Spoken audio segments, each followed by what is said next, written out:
చేసిన తర్వాత పాస్టర్ గారు నా తల మీద చెయ్యొచ్చి నా మనసు చాలా కుదుట పడినట్టుగా ఉంది. ఇప్పుడు నన్ను దేవుడు కొత్తగా మళ్ళీ పుట్టించినట్టు నాకు అనిపించింది. ఫ్రీగా ఉంది. 10 మెంబర్స్ని అలా తీసి గ్యాదర్ చేసుకొని మీరే ఇలాగా చేస్తారు, వాళ్ళని తీసుకొచ్చి వాళ్ళకి డబ్బులు ఇచ్చేలా చేస్తారని నేను అనుకున్నాను. నేను దేవుడిని నమ్ముకున్నాను, కానీ కొన్ని ఇలా నమ్మలేదు.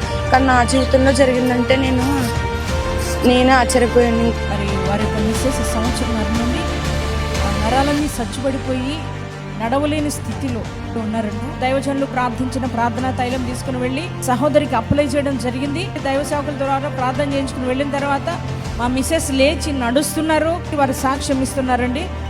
ఇప్పుడే తైలాభిషేకం చేశారు అయ్య గారు. గొంతులో నొప్పి, మాట కూడా మాట్లాడుతున్నా బాగా పెయిన్ వచ్చేది.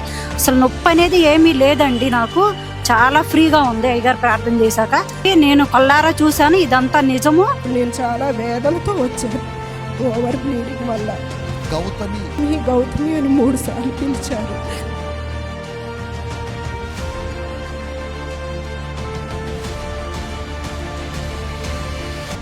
దేవుడు ఓవర్ బ్లీడింగ్ నుంచి విడుదల దయచేశాడు.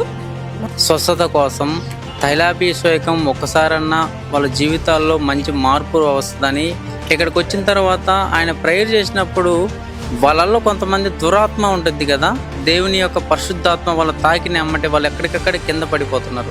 ప్రేయర్ తోటి తైలాభిషేకంతో తరిమేయటం కొట్టడం మేము కళ్ళారా చూసాం. ఫస్ట్ నేను నమ్మలేకపోయాను, రాకూడదు అనుకున్నా, కానీ ఆయనకు వచ్చాను.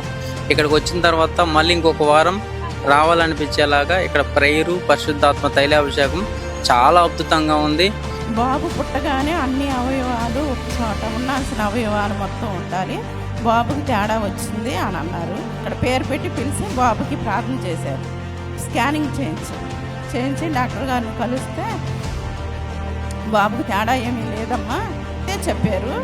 నిజమే అనిపించినాయి, నాకు ఫేక్ అనిపించలేదు, రియలే అవి.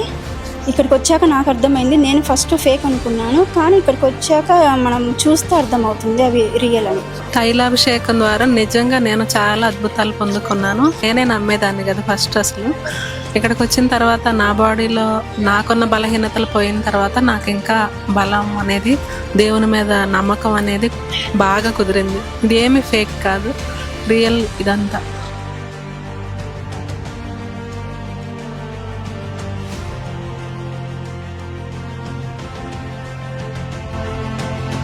ఇది అబద్ధం అని ఒకవేళ మీరు అనుకుంటే కనుక ఒకసారి ఇక్కడికి రండి, చూడండి.